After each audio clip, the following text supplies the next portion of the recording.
नमस्कार दोस्तों अगर आपको सनराइजर्स हैदराबाद और पंजाब किंग्स के बीच खेला गया आईपीएल 2024 का 23वां और एक सबसे रोमांचक मुकाबला पसंद आया है तो इस वीडियो को एक लाइक जरूर करें।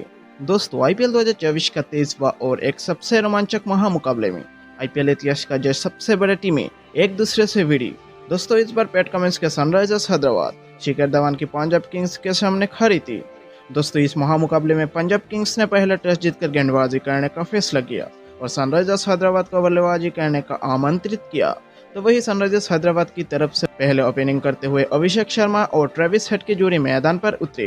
पहले ओवर में ट्रेविस हेड ने एक चौके बटोरा तो वही दूसरे ओवर में अभिषेक शर्मा ने अर्शदीप सिंह को एक चौके बटोर दिए और इसी के साथ तीसरे ओवर में ट्रेविस हेड की बल्ला खतरनाक तरीके से चलने लगी। यानी कि तीसरे ओवर में ट्रेविस हेड ने लगातार 3 चौके बटोर दिए, लेकिन दोस्तों अर्शदीप सिंह ने ट्रेविस हेड को चौथे ओवर में ही वापस पेविलियन लौटा दिया। यानी कि ट्रेविस हेड ने सिर्फ 21 रन बनाकर वापस पेविलियन लौट गए। तो वही मैदान पर उतरे एडन मकरम, लेकिन इसी ओवर में ही अर्शदीप सिंह ने एडन मकरम को खता खुले बिना ही ट्रेविस हेड के साथ वापस पेविलियन लौटा दिया और इसी के साथ अर्शदीप सिंह ने पंजाब किंग्स को 2 बड़े सफलता दिलाई। तो वही अभिषेक शर्मा की साथ देते हुए मैदान पर उतरे नीतीश रेड्डी, लेकिन दोस्तों अभिषेक शर्मा ने नीतीश रेड्डी की साथ नहीं दिया। यानी कि सैम करन ने अभिषेक शर्मा को कैच आउट करा दिया। अभिषेक शर्मा ने सिर्फ 16 रन बनाकर चलते बने और उसके बाद मैदान पर बल्लेबाजी करने के लिए उतरे राहुल त्रिपाठी ने पंजाब किंग्स के आगे कुछ खास रन नहीं बना पाई। यानी कि हर्षल पटेल ने राहुल त्रिपाठी को जितेश शर्मा के हाथों में कैच आउट करा दिया। तो वही नीतीश रेड्डी के साथ देते हुए मैदान पर उतरे हैंडिस क्लासेन। इसी के साथ नीतीश रेड्डी ने चौके और छक्के के साथ एक अच्छी पारी खेलने लगी, लेकिन दोस्तों फिर से हर्षल पटेल ने हैंडिस क्लासेन को कैच आउट करा दिया और इसी के साथ क्लासेन ने सिर्फ 9 रन बनाकर चलते बने। तो वही मैदान पर उतरे अब्दुल समाद ने मैदान पर उतरकर ही 2 चौके बटोरा और 15वीं ओवर में नीतीश रेड्डी ने 2 चौके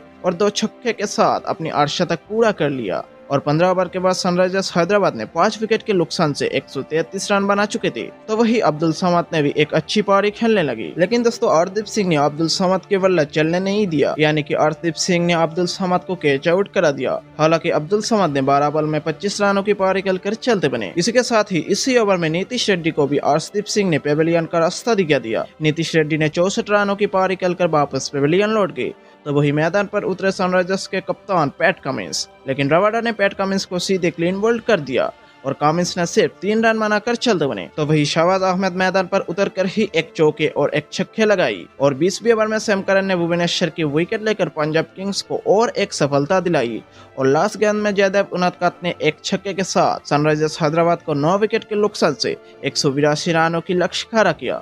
लक्ष्य का पीछा करते हुए पंजाब किंग्स की तरफ से शिखर धवन और जनी वेरिस्टो मैदान पर उतरे। तो वही पहले ओवर में सिर्फ 1 रन आया, लेकिन दूसरे ओवर में पंजाब किंग्स को एक बड़ा झटका लगा। यानी कि सनराइजर्स हैदराबाद के कप्तान पैट कमिंस ने जॉनी वेरिस्टो को सीधे क्लीन बोल्ड कर दिया और जॉनी वेरिस्टो ने खाता खुले बिना ही वापस पेविलियन लौट गए। तो वही मैदान पर उतरे प्रभसिमरन सिंह, लेकिन तीसरे ओवर में भुवनेश्वर ने प्रभसिमरन सिंह को कैच आउट करा दिया और फिर 5वीं ओवर में पंजाब किंग्स को एक तूफानी से झटका लगा।